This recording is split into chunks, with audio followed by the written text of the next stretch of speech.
I grip my water glass so hard my fingers turn white, but I refuse to let my mother see how deeply her words cut. Amanda, you'll never be as good as your sister. The chandelier light catches in the crystal, sending prisms across the white tablecloth as silence crashes down on our family dinner. Sierra's promotion celebration dinner, the reason we're all gathered around my parents' mahogany table on a Wednesday night. The dinner I rushed to after a 10-hour workday, barely having time to change from my rumpled blouse to a fresh one. Mom, Sierra starts, but stops when our mother raises her hand. It's just fact, dear. Your sister chose stability over ambition. Nothing wrong with that, but we need to acknowledge reality. My father clears his throat, studying his plate of half-eaten salmon. Your mother's right, Amanda. Sierra's on track to make vice president before 30. Different paths. I look at Sierra in her crisp crimson dress, her hair perfectly styled even after a full day at the office. Then at our mother, wearing the pearl necklace I bought her last Christmas, the one she claimed was nice but not really my style, before wearing it to every one of Sierra's events. Something snaps inside me. 2 years of swallowed words rise in my throat. I stand, open my purse, and pull out the mortgage statement I'd been carrying for 3 days, waiting for the right moment. There is no right moment for this. I've been paying your bills for 2 years, I say, placing the paper on the table, including this house. My mother's eyes widen briefly before she composes herself. She waves her hand dismissively, the gesture so familiar it makes my stomach clench. That's what family does. Sierra needs to focus on her career. My mind flashes back to Sierra's college graduation 6 years ago. My parents presented her with keys to a brand new red Mazda, complete with a giant white bow on the hood. Later that afternoon, they handed me a gift bag containing a coffee mug printed with my alma mater's logo. You're already established, Mom had explained when she caught my expression. Your sister needs our support. Then came that first call 2 years ago. Dad's voice uncharacteristically hesitant, explaining a temporary financial setback. Just one mortgage payment, they said. Just until things stabilized. I touched the corner of the mortgage statement now spread on the table. 2 years of payments isn't temporary help anymore. Family supports each other, Mom says, her voice hardening. Why are you being so selfish? I reach into my bag again and pull out the stack of receipts I've been collecting. Bank statements, transfer confirmations, canceled checks. 2 years of financial drain organized in a neat accordion file. I've supported plenty, I say, my voice steadier than my hands. But I'm not your ATM. My father's face reddens. Your sister's at a critical point in her career. And I'm at a critical point in my patience, I reply, surprising myself with the steel in my voice. Sierra looks between us, confusion creasing her forehead. What's happening right now? No one answers her. My mother stares at me with narrowed eyes. My father studies the ceiling as if the answer might be written there. I stand in my parents' dining room, suddenly aware of what I'm risking. These are my only family connections. The people who raised me. The sister I helped with homework and drove to dance recitals. Yet looking at their faces, I see for the first time how they measure my worth, not in love or memories or shared blood, but in dollars I can provide while staying conveniently in the background. I'll be taking a break from family dinners, I say, gathering my purse, and family payments. My mother's face hardens into something I barely recognize. You'll regret this, Amanda. Family is all we have in this world. I pause at the doorway, feeling a strange lightness. Then I guess I have nothing. A whole week passed after that dramatic dinner, and besides Sierra's rare messages, my parents did not contact me. However, on Thursday afternoon, my mother called me to help her organize her tax paperwork, since you're so good with numbers, a backhanded compliment that acknowledged my skill while dismissing my career. I never intended to find it, but as I sorted through the chaotic stack of documents on her desk, a familiar name caught my eye. Mine. I freeze. A student loan statement in my hand, not mine, but Sierra's plate. The words blur, then sharpen with horrifying clarity. A payment of $19,400 with a transfer confirmation bearing my account number. My fingers tremble as I flip through more pages. Car payments, credit card statements. My stomach twists into a knot so tight I can barely breathe. These weren't emergency payments. They weren't temporary help. This was systematic, planned, expected. I hear footsteps behind me and turn to see my mother in the doorway, her pearl necklace, my Christmas gift, gleaming against her crisp white blouse. Did you find the mortgage interest forms? She asks, then notices the papers in my hands. Something flickers across her face, not guilt, but annoyance at being discovered. What is this? What is this? My voice sounds distant, like it belongs to someone else. Dad appears behind her, his reading glasses perched on his forehead. Sierra stands in the hallway, thumbs tapping on her phone screen, barely glancing up. Amanda, don't make a scene, Mom says, stepping into the office. Dad follows, both of them towering over me as I sit in the leather desk chair. The ledger lies open between us like a confession. You used my money to pay Sierra's student loans. I tap the statement with my index finger. $19,400. Mom waves her hand dismissively. You were helping the family. Sierra's loans were the most pressing need. And her car payments? I hold up another statement. $3,600 last year alone. Transportation is essential for her position, Dad says, adjusting his glasses. She meets with clients. The credit cards? I fan out the statements. $9,200 in designer clothes and restaurants. Professional appearance matters in marketing, Mom replies without hesitation. I look past them to Sierra, who finally pockets her phone with a shrug. I didn't ask for any of this. Mom said you were happy to help. The room suddenly feels too small, the walls closing in. 2 years of thinking I was helping with a temporary hardship, when all along I was funding Sierra's lifestyle. Sierra needs freedom to build her career. Dad says, his tone suggesting I should understand this obvious fact. You're stable. Stable, like a workhorse, reliable, boring, the practical daughter whose purpose is to support the star. I push back from the desk, needing space. My own student loans are still not paid off. I've been putting every extra dollar toward yours. That's different, Mom says. Your career choice doesn't require the same presentation. The unspoken comparison hangs in the air.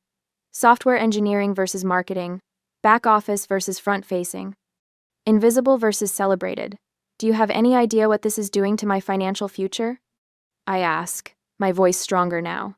If I keep supporting everyone, I'll never have anything for myself. Mom blinks, genuinely confused by my concern. Family supports family, Amanda. We've always taught you that.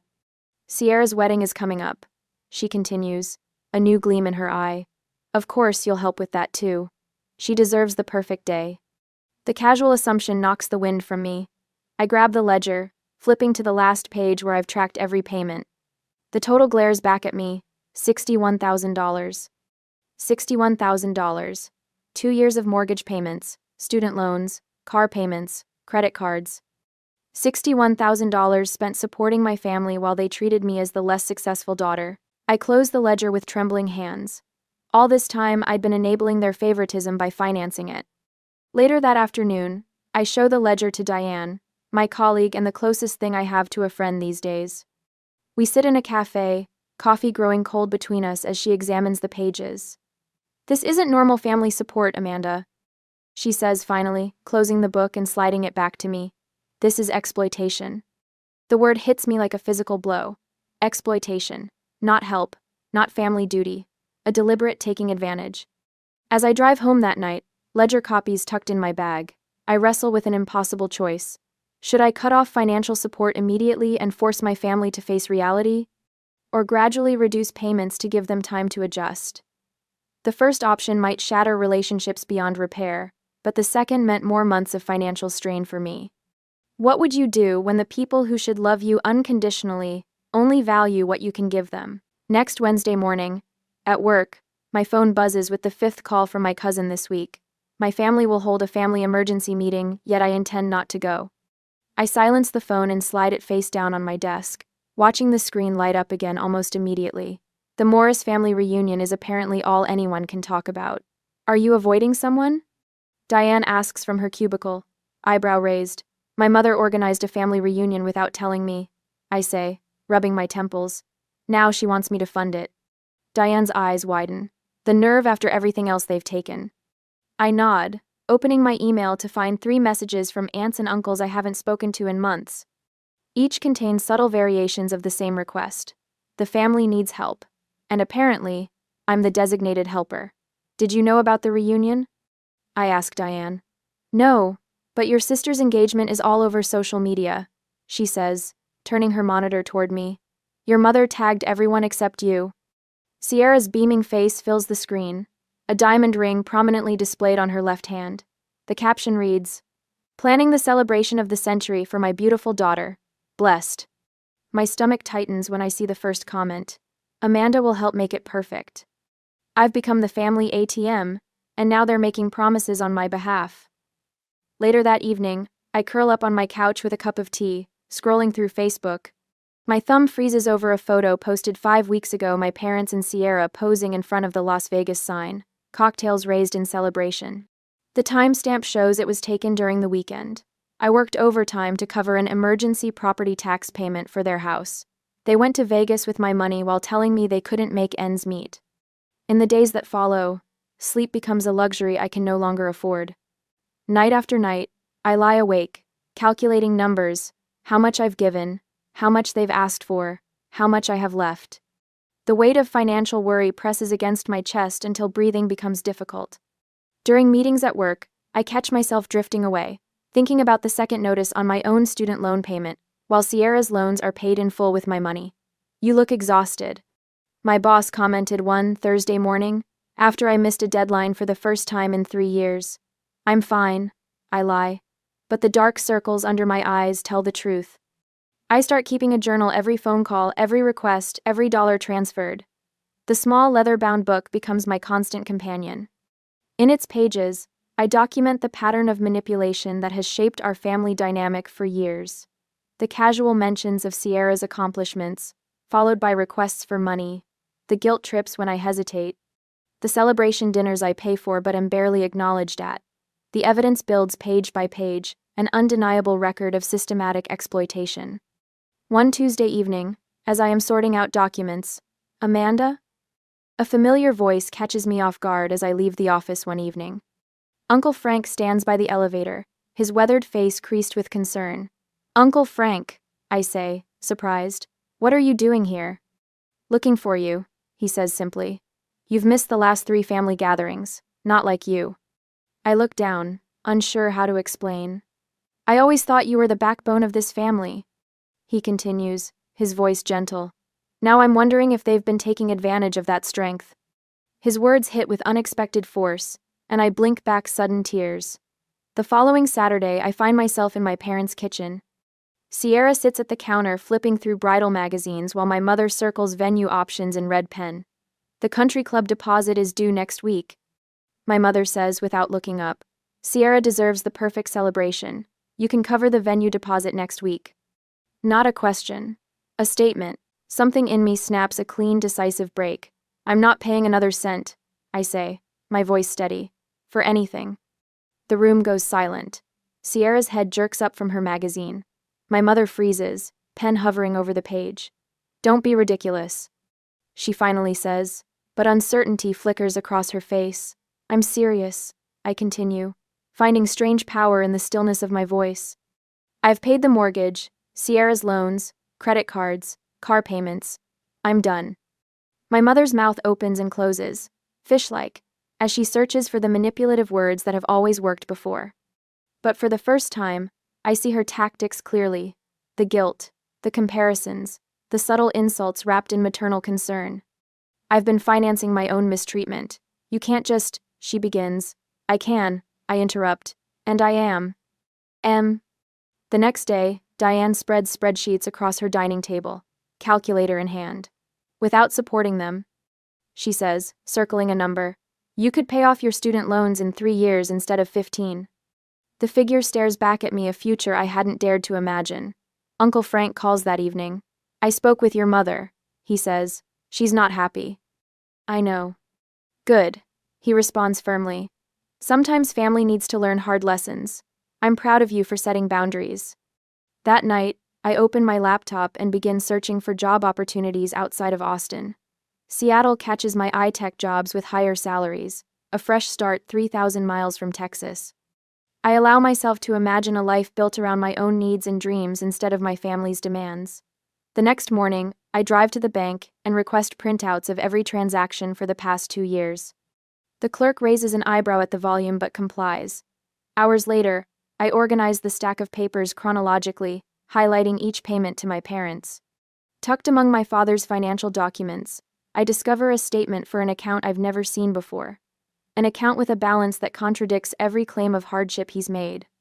He's been hiding money while I've been draining my savings to support them. My phone rings just as I process this discovery. My mother's name flashes on the screen. "We're having an emergency family responsibility meeting tomorrow," she announces without greeting. The mortgage payment didn't arrive. "I know," I say, feeling calmer than I have in years. "I told you I'm done paying." "This isn't a game, Amanda," she snaps. "Be here at 6. I hang up and look at the evidence spread across my table, proof of years of manipulation and exploitation. For the first time, I hold all the cards. "I'll be there," I whisper to myself. With receipts. On Tuesday evening after work, I arrive 15 minutes early for the family meeting, parking my Toyota 2 houses down from my parents' colonial-style home. The weight of the 3-inch black binder on my passenger seat represents 2 years of financial drainage, meticulously organized by category and date. Uncle Frank's advice echoes in my head when he called me this morning. Don't let them control the narrative. The familiar smell of lemon furniture polish hits me as I enter without knocking. In the dining room, my parents sit at opposite ends of the table like monarchs awaiting a subject. Sierra perches uncomfortably between them, scrolling through her phone. "You're early," Mom says, surprised briefly, crossing her face before she composes herself. I place the binder in the center of the table, the soft thud drawing everyone's attention. I wanted to make sure we had enough time. Dad shifts in his chair. Time for what exactly? I open the binder to the first tab labeled Mortgage. The pages inside contain highlighted bank statements, transfer confirmations, and a running total. Time to go through everything I've paid for over the past 2 years. My voice sounds different, controlled, businesslike. Let's start with the mortgage. 24 payments at $1,200 each. That's $28,800. Mom's eyebrows shoot up. That can't possibly be right. I flip to the next section. Student loans. Sierra's, not mine. $19,400. Dad's face pales as he glances toward the binder.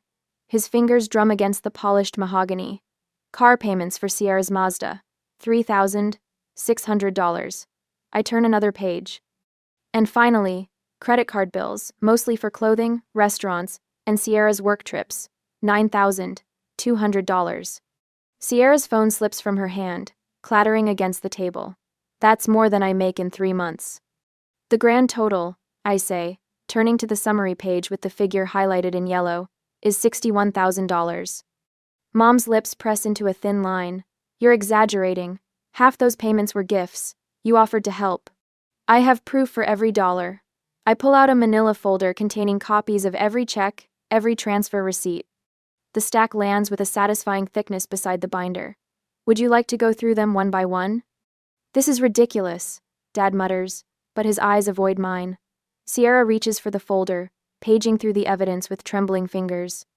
Her usual confidence evaporates as she stops at a credit card statement, showing charges for her interview suits. I had no idea, she whispers. Mom said you were happy to help, Sierra continues, looking up with confusion clouding her eyes. She said you wanted to contribute because you had extra money with your tech salary. Extra money? My laugh comes out harder than intended. I still have my own student loans to pay off. I've been putting off dental work because I couldn't afford it. There was never extra money. When Sierra asks me why I never told her how much I was contributing, I hesitate. Should I explain that our parents had sworn me to secrecy to protect her confidence, or was it better to let her discover their manipulation on her own? Before I can decide, the doorbell rings. Perfect timing. Mom rises, smoothing her cardigan. We're in the middle of something. That would be Uncle Frank, I say. I asked him to join us. Dad's head snaps up. Frank? Why would you? Uncle Frank's voice booms from the entryway as he lets himself in. Hello, everyone. Hope I'm not late. My mother's face tightens as her brother settles into a chair beside me. He nods toward the binder. I see Amanda's showing you the numbers. You knew about this? Mom asks, betrayal in her voice. I suspected, Uncle Frank says, his normally jovial tone serious. Family helps each other in emergencies, not as a permanent arrangement. What you've been doing to Amanda isn't right, Elaine. The silence that follows feels like a physical presence in the room. My mother stares at her brother, then at me, realizing that her carefully constructed narrative is crumbling. I am no longer isolated. Sierra breaks the quiet. Jenna asked me yesterday why Amanda never comes to family events anymore. She seemed concerned, like she knew something was wrong. Your friends don't understand our family dynamics, Mom says dismissively, but uncertainty creeps into her voice. The Hendersons called last week, Uncle Frank adds. They wanted to know if there was any truth to the rumor that you two were having money troubles while spending on luxury items. Dad's face reddens. That's none of their business. The dining room falls silent again until Sierra's phone pings with an incoming message. She glances at it, then looks up with widened eyes. It's from the mortgage company, she says, turning to our parents. They're sending a late notice. In that moment, watching my father's shoulders slump and my mother's mask slip, I realize the first cracks in their carefully maintained facade have appeared. The financial house of cards they've built is beginning to collapse, and for the first time, I'm not rushing to prop it up. 2 days later, I sit across from my parents at their kitchen table, where the light catches dust particles floating between us. The space feels different now, smaller, less intimidating. My father's smile looks strained as he slides a paper toward me. Amanda, we've been thinking. He clears his throat. We understand your concerns about the financial arrangements. My mother nods, her eyes darting to the stack of past due notices peeking from beneath a cookbook. Families should acknowledge each other's contributions. We haven't done that enough with you. The script sounds rehearsed. I watch their performance with new clarity, the way Dad's fingers drum nervously on the table, how Mom keeps glancing at the bills she's trying to hide. We have a compromise. Mom continues. If you resume the mortgage payments, we'll make sure everyone knows how much you help. Sierra, too. Dad leans forward. Think about what you're risking, Amanda. Family relationships can't be repaired once they break. Is that what you want? Their words hang in the air between us, a final attempt to reclaim control. 2 months ago, I might have folded. 2 weeks ago, I might have negotiated. Today, I simply open my laptop. I've accepted a new position, I say, turning the screen toward them. Software architect at Meridian Tech in Seattle. I start next month. The color drains from my mother's face. Seattle? That's across the country. The salary is $135,000, I continue, pulling up a spreadsheet I've prepared. That's $33,000 more than I make now. Dad leans forward. That's wonderful, honey, but... And without supporting this household, I interrupt, highlighting a row on my budget. I'll save approximately $3,200 every month. My mother's lips press into a thin line. You can't just leave. I've been paying for the privilege of being disrespected, I say, my voice steady. That arrangement is over. Dad reaches for my hand, but I pull back. Amanda, be reasonable. I am being reasonable. For the first time in years. My phone buzzes with a text from Uncle Frank. Everyone's here, ready when you are. I need to go, I say, closing my laptop. Sierra's dinner starts in 30 minutes. My parents follow. The restaurant buzzes with conversation as I enter the private room. Uncle Frank reserved. Sierra sits at the head of the table in a cream-colored dress, surrounded by aunts, uncles, and cousins I haven't seen in months. My parents trail behind me, confusion evident on their faces. What is this about? My mother whispers harshly. I don't answer, making my way to Sierra. She looks up, her smile faltering when she sees my expression. Amanda? What's going on? I place a wrapped gift box in front of her. The silver paper catches the light from the chandelier above. I wanted to show you something. To all of you, I say loudly enough for everyone to hear. The room quiets.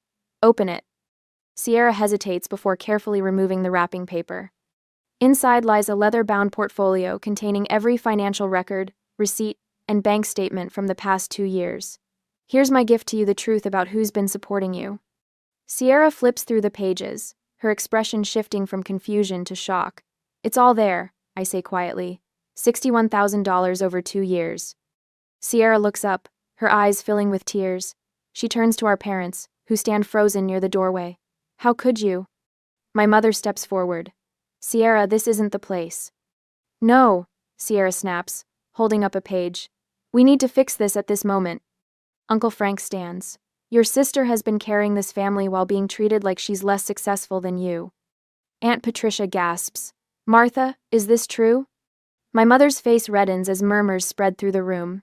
My father stares at the floor. Sierra pushes back from the table and walks to me, still clutching the portfolio. Her voice drops to a whisper. I never knew you carried so much for me. A tear slides down her cheek. From now on, live for yourself. The room watches in stunned silence as Sierra confronts our parents, demanding answers I've sought for years. I feel something loosen in my chest, a knot of resentment and obligation beginning to unravel. Later that week, I hear through Uncle Frank that my parents are considering selling their house. Without my monthly contributions, they can't afford the mortgage. Part of me wonders if any relationship with them can be salvaged, or if I even want to try. I tape shut another moving box in my apartment, marking it kitchen with a black marker. Seattle awaits a new job, a new home, a new start. As I wrap glasses in newspaper, I find the photo album I'd tucked away years ago. Opening it reveals faded pictures of family vacations, holiday gatherings, birthday celebrations, smiling faces that look like strangers now. I close the album and place it in a box labeled Undecided. 6 months later, the morning light streams through my Seattle apartment windows, painting my small dining table in warm gold. I stare at the notification from my student loan app balance reduced by another $2,400 this month. No mortgage payments for my parents, no credit card bailouts for Sierra. Just my own financial freedom, one payment at a time. My laptop chimes with an incoming video call. Diane's familiar face fills the screen, her Atlanta kitchen visible behind her. Look at you. Seattle suits you, she says, sipping coffee from her oversized mug. You seem different. I straighten my shoulders. I closed 2 major projects this quarter. Team lead says I'm on track for promotion by December.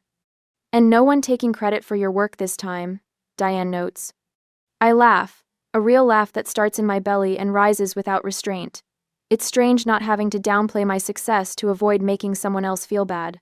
Quote, what about that hiking group you mentioned? We're planning a weekend trip to Mount Rainier next month. I hesitate, then add, and I've been seeing someone. Nothing serious yet, but you're allowing the possibility. Diane's smile widens. That's the real victory. Later that evening, I slip into a sage green dress for my company's gathering dinner. As I adjust my simple gold necklace, I notice my reflection shoulders back, chin lifted, eyes clear. The woman who left Austin 6 months ago would have hunched slightly, making herself smaller. The banquet room buzzes with conversation when I arrive. My department head waves me over to a table near the front. There she is, she announces to the group. Amanda's client satisfaction scores were the highest in the company this quarter. The Reynolds account specifically requested her for their next phase. A round of applause follows. My cheeks warm, but I don't deflect or diminish the praise. I simply say, thank you. I'm proud of the work we've done. When the woman beside me asks about family, the question doesn't twist my stomach into knots like it once would have. My parents and I are taking some space, I say, calmly, butter knife steady in my hand. My sister and I are finding our way to a more honest relationship. No shame colors my voice. No elaborate excuses fill the silence. Just truth, simply stated. Sometimes family is complicated, she responds. Yes, I agree. And sometimes it's exactly what it appears to be. The weekend brings Diane and Uncle Frank to Seattle. We gather in my small living room, takeout containers scattered across my coffee table. Uncle Frank raises his glass of Pinot Noir. To Amanda, he says, who taught me it's never too late to choose your real family. Diane chimes in, to building the family you choose, not just accepting the one you were born into. We clink glasses as I absorb their words, feeling the truth of them settle into my bones. The following Tuesday, an unexpected email appears in my inbox. Sierra's name in the sender field makes my finger hover over the delete button, but curiosity wins. I took over Mom and Dad's mortgage payments last month, she writes. They weren't happy about it. Dad actually suggested I ask you to help out until I get established. I told him I've been established for years, just never financially independent. That's changing now. The email continues, detailing her struggles with budgeting and financial responsibility. It's harder than I expected, she admits, but also more satisfying. I think I understand now what you've been trying to tell me. I read the final paragraphs twice. Mom and Dad want to visit you. I told them that's your decision, not mine. They don't quite understand why you won't, Let bygones be bygones. I'm starting to. I'd like to visit sometime if you're open to it, just me. My reply is short but genuine. Not ready for mom and dad yet, but I'd love to show you Seattle in the spring next year. As I close my laptop that evening, I wonder about the fine line between forgiveness and self-protection. Sierra seems genuinely changed by confronting our family's patterns, but our parents remain unchanged. What would you do? Attempt to rebuild relationships with those who've proven unwilling to change, or focus on nurturing connections with those who respect your boundaries?